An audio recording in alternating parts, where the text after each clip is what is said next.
like undeniably, I think the pandemic is expected to have a profound impact on the economy and the consumer ability to spend. Many companies are actually holding their breaths and waiting to feel the pinch for the spend cutback. But for the many months already, we've continued to be surprised by many e-commerce companies reporting their new record high in sales as well as platform engagement. We're now seeing a phenomenon in which consumers are now shifting their offline needs to online needs. And a good example of that is, grocery spend, in which largely has been done offline prior to the pandemic, but is now becoming one of the most exciting categories online. With other categories such as home and living, electronics, health and beauty, and any other categories, we're also seeing a significant increase in search interest on the Google platform as well. So as a result, I think, while we may believe that the overall retail economy might be shrinking, it's not necessarily the case for online retail. It's interesting that you said that a lot of businesses are also adapting online. How accelerated is the growth rate of the internet penetration within Southeast Asia? So that's a very interesting question, right? I think the internet penetration is one story, and we're looking at around mid 60 to 70% range on average in Southeast Asia. And while there is still some room for growth, I think the scaling of the infrastructure has been one of the limiting factors in reaching long tail internet adoptions. But I think what's more interesting to look at is actually how the pandemic has accelerated the adoption of online commerce. So, when we were doing our surveys, we also saw that over a third of all the online shoppers during the pandemic lockdown, these users are actually new users. And these users are likely to have already been a long time internet users, but have not felt the need to make purchases online. The movement restriction itself, as well as safety concern, has been one of the key catalysts in driving this group to the online platform and to make online purchases. With many individuals working from home as well, do you think that the downloads of online meeting apps, like as what we're doing right now, actually have any correlation with their product purchasing trends that you've seen so far? So one, I wouldn't go so far to correlate the trends we see with the between online meeting apps and e-commerce, but I would say we're seeing a mirroring trends for e-commerce as well, whereby we're seeing a huge increase in search interest for things like e-commerce brands, for things like conferencing solutions like Zoom, Skype, etc. And when we're looking at third-party data such as App Annie, we're also seeing an increase in downloads and active users as well. From the e-commerce aspect, we're seeing a lot of news from the marketplaces themselves saying that they're seeing record highs in their sales and in engagement metrics.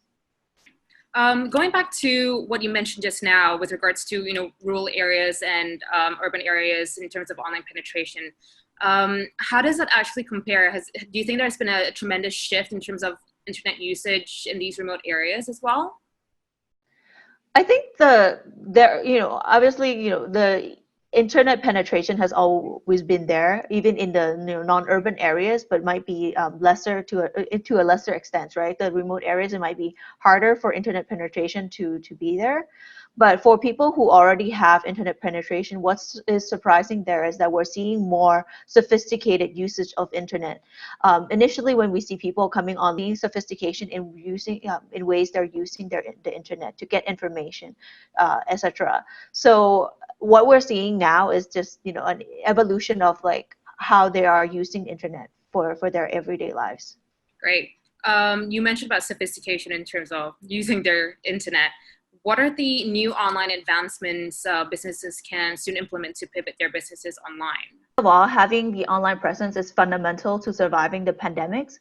We were seeing sellers, migrating online and having online presence via either their brand website as well as selling through marketplaces. Smaller sellers are actually taking advantage and leveraging, all the services that marketplaces are providing in a very good way. For example, leveraging the logistics or payments, marketing solutions, or customer services. And I think that's one of the things that definitely will help in terms of surviving this pandemic. The other part is looking at ways to advertise and getting your brands out there. From Google side, we do have products like shopping ads, where it's almost like the same thing as going into like an offline store and seeing your products being showed on a virtual shelf. We also have, other ads products on our YouTube platform or your display platform that allows consumer to kind of have that connection with the brands. Mm-hmm. How important is video content in that case when it comes to it being an online marketing tool? So I think video strategy is becoming especially important, especially when we're considering all the different online marketing tools. We've seen a significant increase in watch time on YouTube during the lockdown, and successful brands have been able to leverage this in two ways. Firstly is to be present where users are actually consuming the video content.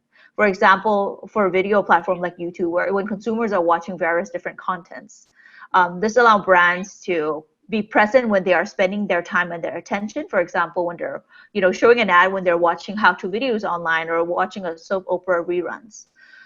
Secondly, a brand can also leverage tools like live streaming or functions to create instant connection with their consumers. So, for example, when you're thinking of launching new products online, you might not be able to do it at an offline event, but you can kind of have this on the online platform instead. Or you're doing a product demos or product reviews, having games and giveaways to create that instant connection with your consumer base. We're also seeing some brands building goodwill with consumer base, like staging mini concerts, with local bands to help consumer kind of cope with their stay-at-home stresses.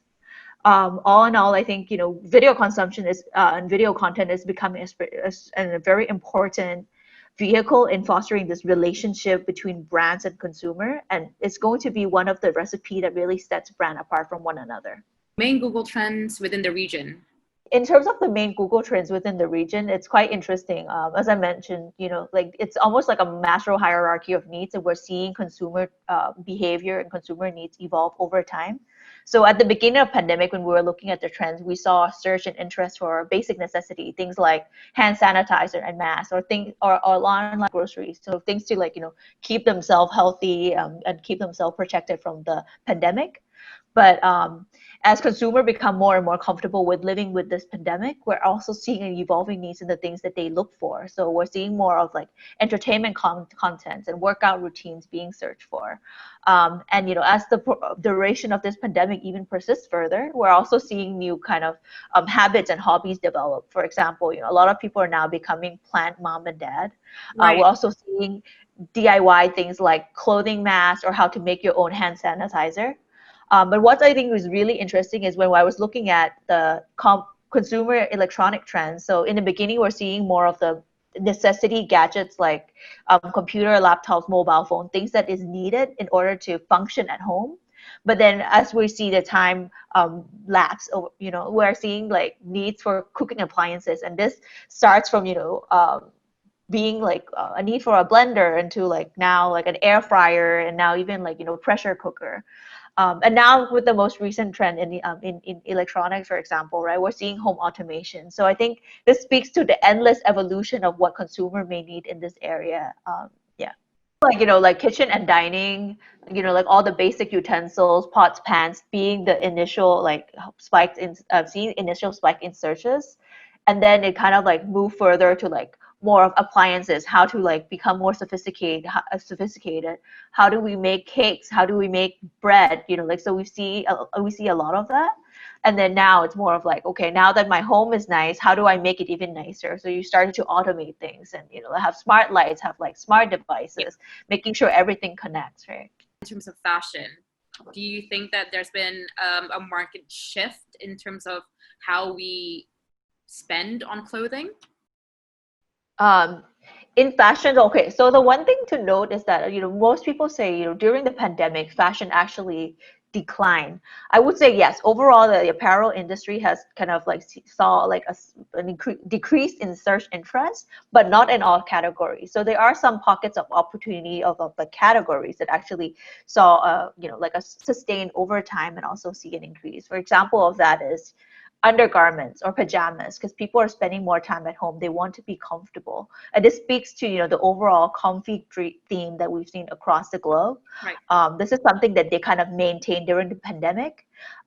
What's kind of interesting is as we're coming out of the pandemic itself, we're seeing a lot of the subcategories recover because we're staying home a lot more, and having been faced with this pandemic, everyone's kind of trying to live a healthier lifestyle.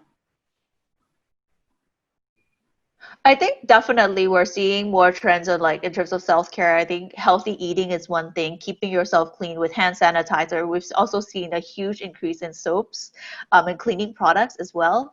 But when it comes to beauty and health, of course, when people are not going out, we're going to see a decline in things like makeup related products. But when it comes to skincare, taking care like like skin regimen, like moisturizers or face mask, we're seeing an increase of that just because people have more time to spend at home, and going out to get yourself pampered is not an option. So, taking care of yourself, putting your lotion on yourself, it's something that people turn to. We're also seeing increase in like, spa related categories. Yeah. Biggest takeaway from the pandemic is that, consumer are actually not shy to change. They are willing to change, to do whatever they need to survive. And essentially, this pandemic has been like a tipping point to kind of move the consumer to change their consumption behavior. In many cases, the infrastructure has always been there to support the change, right? Like many consumers have had access to the internet and could have been purchasing online for the longest time, but they haven't had to do so. But what this pandemic did was kind of expedited the adoption for that.